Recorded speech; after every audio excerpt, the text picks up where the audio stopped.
AskReddit. What knowledge might save your life one day? EMT here. If you're ever choking on food in a public venue, do not go to the restroom to avoid causing a scene. Almost every death I've seen from people choking are found unconscious in a bathroom stall because they were too polite to seek help. If you are ever bitten by a bat, raccoon, fox, or skunk, go directly to the hospital. There is no cure for rabies once it is fully onset. Don't ever stop performing CPR on a person until the EMTs take their body away. CPR doesn't wake up a person, it's to force blood to their brain to prevent brain death, so that the EMTs can revive that person and find a CPR buddy to switch with regularly. Even if they don't know CPR, coach them through it, but if at all possible, don't do it alone. Why? Because it is super taxing and your arms will get tired and hurt really fast. And as said, you can't stop. Polar bears have insane ADHD. If one is chasing you, intermittently drop clothing items like a hat or gloves. It will stop to sniff them. Normal prey animals don't shed whole pieces of themselves. The bear will be perplexed. Saw on Reddit somewhere else. If it's brown, lie down. If it's black, fight back. Edited. Thanks you / Thorscope. If it's white, good night. Seriously, brother-in-law was up in the Arctic. They are scary creatures. From the minute they see you out in the open, they see you as meat.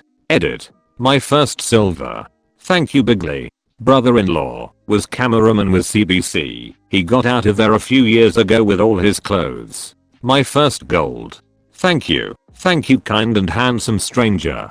I promise to use my powers for good.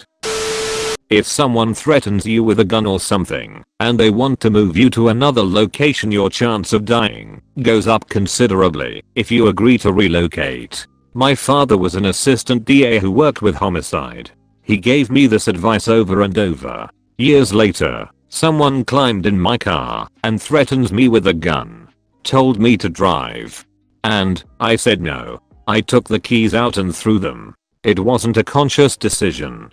My dad had just hammered his advice, never get taken to another location, in so hard that it switched on. The guy gets out without saying a word and runs. Edit. Let's be clear, what I did was very stupid. While you should never allow yourself to be relocated, aggravating an armed assailant rarely goes well. Throwing my keys was a very risky move. My dad also taught me to hand over valuables first. I was very lucky the guy didn't kill me. Criminals who commit reckless crimes like this are rarely rational, and many end up in jail over shooting someone over nothing. They don't always act in their own self-interests. Drugs are also often involved. I should have handed over my wallet and keys, not throw them, and then try to escape. After telling my dad what happened, he was angrier than I've ever seen him, because he's seen people get killed for throwing keys. Never agree to be taken to another location, and never try to agitate your attacker. Give him your wallet and keys, and refuse to go along. You must drive a big ass car to carry those big ass balls. If you call 911, always say where the problem is first, followed by the problem. If you happen to get cut off before you can say what the problem is, at least the dispatcher has a location to send an officer to check it out and advise if more police or fire is needed. Example. Operator 911, where is your emergency? You. Help, I'm being stabbed. Versus Operator 911, where is your emergency? You. 742 Evergreen Terrace. Help, I am. Location. Firefighter training. If there is a fire, crawl out of the building. Do not stand up to run. 1 or 2 breaths of smoke are enough to do major damage and require hospitalization. If you get out at all, it may be warm where you are crawling, but standing up can cook your skin and your lungs. The smoke at eye level can be more than 600 deg point C, 1200 deg point F. If you can't see and don't know the room layout, crawl with your feet/legs in front of you, sliding on your ass. Do not crawl face first, or you may take a dive down a staircase in the confusion.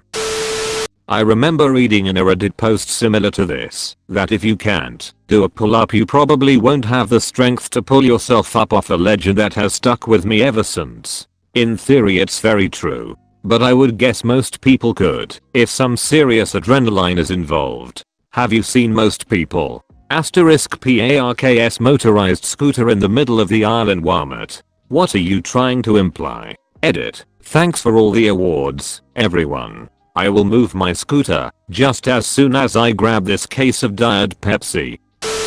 The instinct of wolves will only cause them to attack/hunt you if they can intimidate you into fleeing from them. Standing your ground against a wolf pack will be terrifying, but will eventually cause them to bugger off. Tigers as well.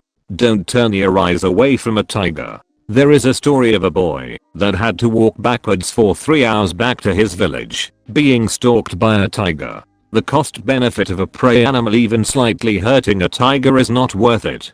It could mean a death sentence in the wild. I broke eye contact by looking down with a tiger yesterday that was behind a fence 3 feet away, and he jumped at me. I looked up, and he was standing straight up with his arms stretched above his head and claws on the fence. I swear to God he was at least 8 foot tall. I very nearly shat myself. Edit. Spelling. If someone is trying to abduct you, fight back. Most abductors will just give up if they meet resistance. And whatever you do, don't let them take you to another location.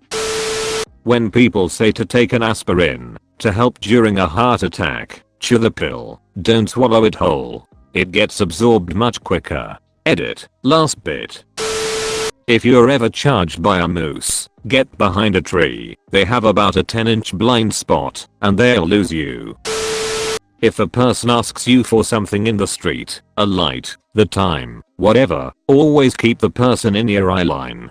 So if they ask for the time, don't just look down at your watch. Raise your arm slightly, so your watch is in sight. I was told this years ago at a self-defense thing at a corporate retreat type of event, and I wondered if it was ever going to be useful or just something to pad out the teacher's session. Then, a decade later, I was on the street late at night on my way home, and someone approached me and asked for the time. I did this, told him the time, and he just kinda stood there. Then he started asking some weird, clearly improvised, question about how he was looking for his friend's house, and he was sure it was on that street, and he had a yellow car similar to the one behind me. I didn't look back but just said yeah, yellow, and he pointed directly behind me. I said yeah, the yellow car, I saw it as I walked by, so. He paused for a second, looking like that meme of the woman with the equations around her head, then just yelled "Oh, F***CKU," and stormed off. It was only afterwards I realized that I think he wanted me to look away so he could slug me, but he wasn't prepared to attack someone that was looking right at him. Know how to spot a stroke? An easy way to remember is the acronym FAST. Face is one side of your face droopy. Can you fully smile? Arms. Can you hold your arms out straight? Speech. Are you unintentionally slurring your words? Time. Call an ambulance right away. Time is of the essence. Edit. RIP inbox. There's a few things I should add to this, based on what some others in the medical profession have said below. The acronym is now BEFAST. It is adding balance and eyes. Also, in regards to time, call 911 immediately, but also try to find out when the symptoms started. If they just started, make note of the time. Otherwise try and find out from people who were around. Finally, you do not have to have all of the above symptoms in order to be having a stroke. One or fewer is possible as well. BEFAST is just a good acronym that is easy for the public to remember. In addition to a few other people who helped add to my original post, here is one in particular that I thought was well written. If you're unsure about the movement of a tornado, put a straight object such as a tree or a street light in between you and the tornado. It'll make it way easier to see which way the tornado is moving. If the tornado appears to not be moving, it's coming right at you. Edit. Usually the only reference you will have is the width. If it doesn't appear to be moving, but is getting wider, it's coming towards you. At which point you want to move perpendicular to its movement. Thank you/start_button for clearing that up. In my experience, the easiest way to check if the tornado is getting wider is using an object such as a light post. If you have to get out of moving car, then put one foot down and take a step. Don't just jump out. This will reduce your speed immensely. Sure, you will fall over, but at a much reduced speed. A stuntman told me this. I had to leave moving car that was going about 40 miles per hour. I was pregnant. I had a medium-sized purse and a pillow. The man driving the car had said he was going to kill us both if he couldn't have me, and was going in and out of oncoming traffic. I grabbed my bag and pillow and held the pillow across my stomach and opened the door and thought, if I go like a rag doll, except my arm holding my stomach and my other arm with my purse covered my face, but everything else I tried to relax. I stepped out and let myself fall and roll. It was amazing. I ended up with just a handful of bruises and scrapes, and I was fine. And my daughter is 14 now. We made it. 120 people will get bowel cancer in their lifetime. You need some sort of screening starting at age 45 to 50 depending on your family history. Any blood in the stool needs to be checked out. Early cancers can be completely cured with keyhole surgery. You don't have to die of bowel cancer. In Australia, when you turn 50, the government starts sending you free testing kits every 2 years.